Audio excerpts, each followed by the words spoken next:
बिस्मिल्लाहिर्रहमानिर्रहीम। अच्छा जी, next topic is reflection.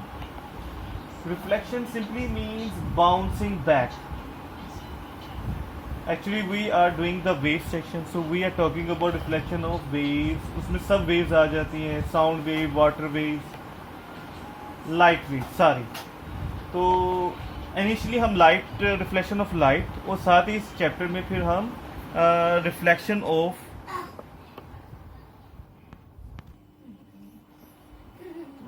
Of light wave यानी साउंड, वाटर, लाइट वेव सब की रिफ्लेक्शन डिस्कस करेंगे. इनिशियली हम जरा लाइट पे फोकस करें. एक बात जो सब पे अप्लाई होगी, रिफ्लेक्शन जब भी होती है तो उससे किसी वेव की स्पीड, उसकी फ्रीक्वेंसी और वेवलेंथ में कोई चेंज नहीं आता.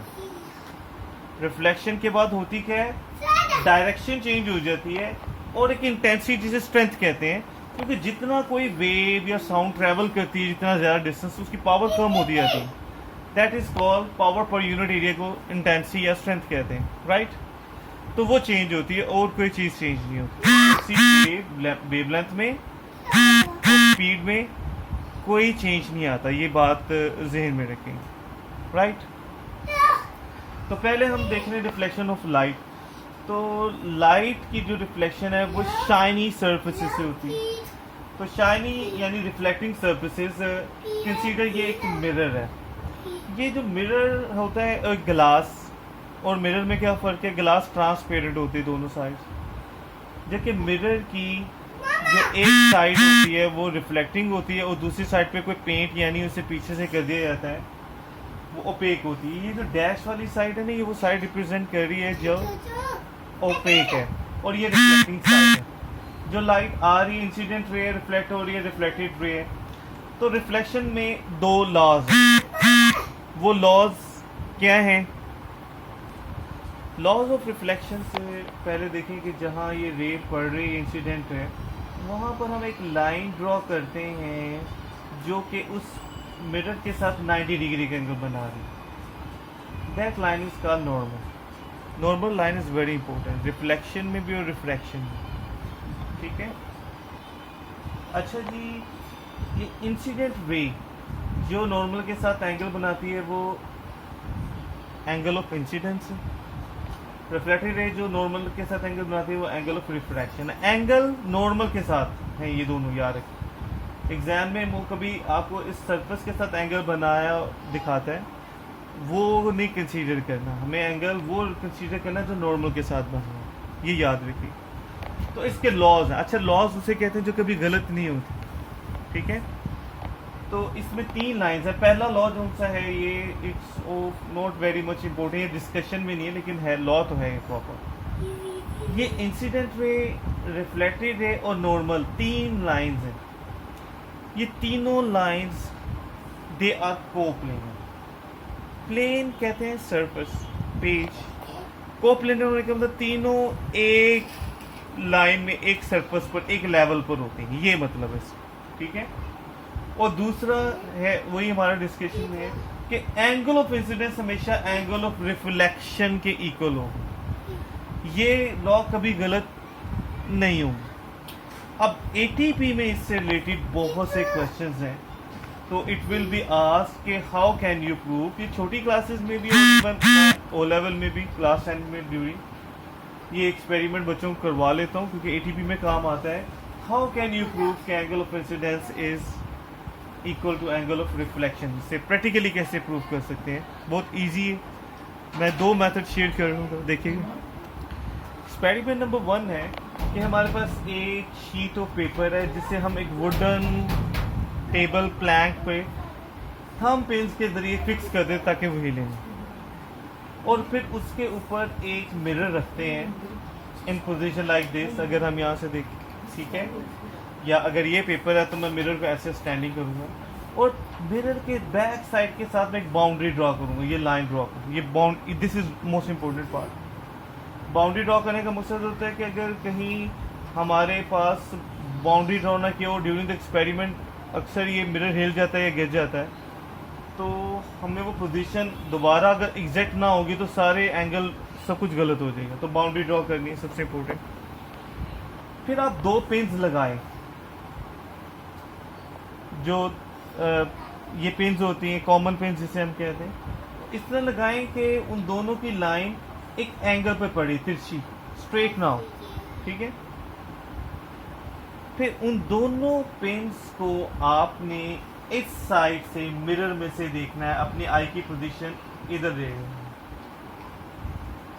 और आपने इन दोनों पिन्स को मिरर में से देखना है। डायरेक्टली आई से मिरर में देखेंगे तो you will see these two pins.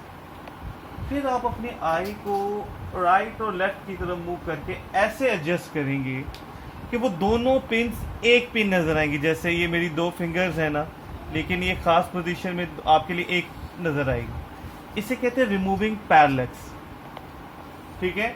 तो आपने अपनी आई को ऐसे एडजस्ट करना है कि दोनों पिन्स एक पिन नजर आए। तो तब आपने क्या करना है कि 2 पिन्स और इस साइड पे लगानी है, इस तरह से कि वो 2 भी इन 2 के साथ एक लाइन में आ जाए, लाइक इस तरह से कि वो चारों पिन्स देखने में एक लाइन में आती हुई फील हो। फिर आपने इन पिन्स को मिलाती हुई लाइंस ड्रॉ करनी है, इन दोनों पिन्स में से जाती हुई लाइन और इन दोनों में से जाती हुई एक पॉइंट पे मिलेंगी। अच्छा, जिस पॉइंट पे मिलेंगी वहां हम एक ऐसी लाइन ड्रॉ करेंगे जो मिरर के साथ 90 डिग्री बना रही, प्रोटेक्टर यूज करके। That will be called normal line, ठीक है। जब आप नॉर्मल ड्रॉ करेंगे तो जो पहले वाली 2 पिन्स वाली लाइन है उस लाइन को इंसिडेंट रे कहेंगे। उसका नॉर्मल से जो एंगल है वो एंगल ऑफ इंसिडेंस होगा, और जो दूसरी रे उसका नॉर्मल से जो एंगल बनेगा वो एंगल ऑफ रिफ्लेक्शन होगा, ठीक है। और आप जब इन एंगल्स को मेजर करेंगे तो यू विल सी कि वाकई ये एंगल इक्वल होते हैं। लेकिन प्रैक्टिकली करने में थोड़ा सा फर्क आ जाता है। तो वो फर्क अगर 2 डिग्री प्लस माइनस हो जाए 2 डिग्री तक का, तो वो एक्सेप्टेबल होता है, राइट, ठीक है। हम जब प्रैक्टिकली करते हैं कुछ ना कुछ प्रॉब्लम थोड़ा बहुत आ जाता है, सही तरह लाइन पैरेलल से मूव नहीं होता। अच्छा, एटीपी में इससे रिलेटेड और बहुत से क्वेश्चंस आए कि अगर इस एक्सपेरिमेंट को हमने एक्यूरेट करना है तो उसके लिए क्या मेथड हो सकता है।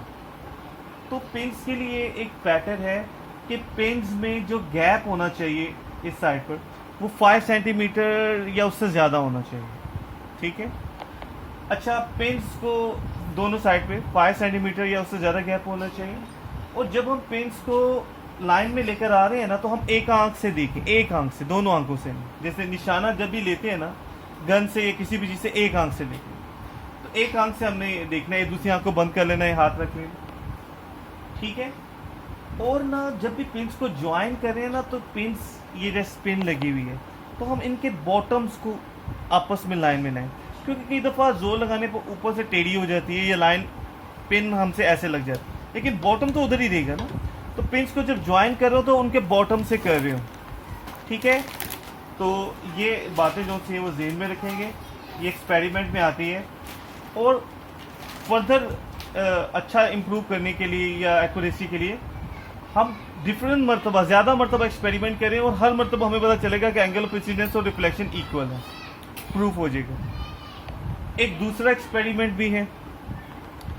दूसरा एक्सपेरिमेंट हम लेज़र लाइट से यूज़ करें, लेकिन लेज़र लाइट के एक्सपेरिमेंट ना, या जो हमें पीछे dispersion of light chapter discuss कर रहे थे उसके जो लाइट्स हम कलर्स दिखा रहे थे, ये सब एक्सपेरिमेंट एक डार्क रूम में होनी चाहिए।